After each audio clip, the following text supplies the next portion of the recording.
दिन में तू ना हो वो दिन ही नहीं, जिस जीवन में तू ना वो जीवन नहीं। याकूब की पत्री पहला अध्याय 14 और 15 वचन। परंतु प्रत्येक व्यक्ति अपने ही अभिलाषा में खींचकर और फंसकर परीक्षा में पड़ता है।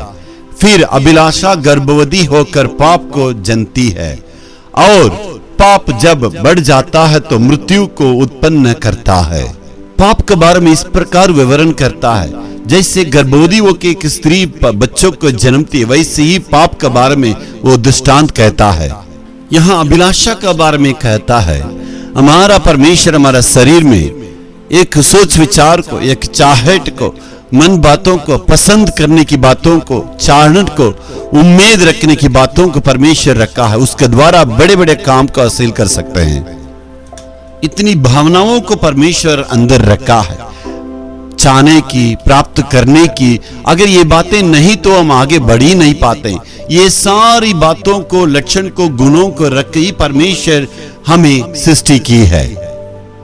लेकिन जो परमेश्वर ने हमारे मन अंदर एक भावना को दिए, गुण को दिए, ये अभिलाषा के रूप में जब परिवर्तन होती है उस वक्त पाप हो जाता है। इसका मतलब ये है, जरूरत से ज्यादा आप अपने एक सीमा से बढ़ जाते हैं।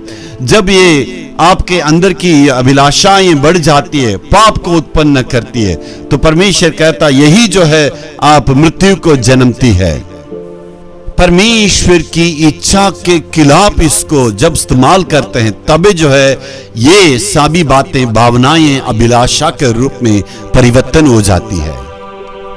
जवानी उम्र के लिए परमेश्वर की सीमा को रखा, जब तक शादी नहीं हो जाती तब तक जो है आपको इंतजार करना पड़ेगा। जब शादी हो चुकी है, शादी होने के लिए परमेश्वर एक सीमा को नियुक्त किया है, ये एक पुरुष के लिए एक स्त्री, यानी परमेश्वर जवानी के लिए भी और शादीशुदा उनके लिए भी एक सीमा को नियुक्त किया है। पैसे के लिए भी परमेश्वर सीमा को रखा है। ज्यादा लोभी हो जाते हैं या ज्यादा पैसा के प्रति लालच करते हैं, जब परमेश्वर ये सभी बातों को सीमित नियम पर रखा है, उस नियम के खिलाफ जब ज्यादा आप उस पैसे की कमाने के लिए कोशिश करते हैं, ज्यादा लालच करते हैं, वो अभिलाषा के रूप में परिवर्तन हो जाता है। तो परमेश्वर सभी बातों के लिए सीमा को नियुक्त किया है, उसी के अंदर रखने के लिए परमेश्वर चाहता है। इस अभिलाषा के ऊपर हमें काबू पाना चाहिए।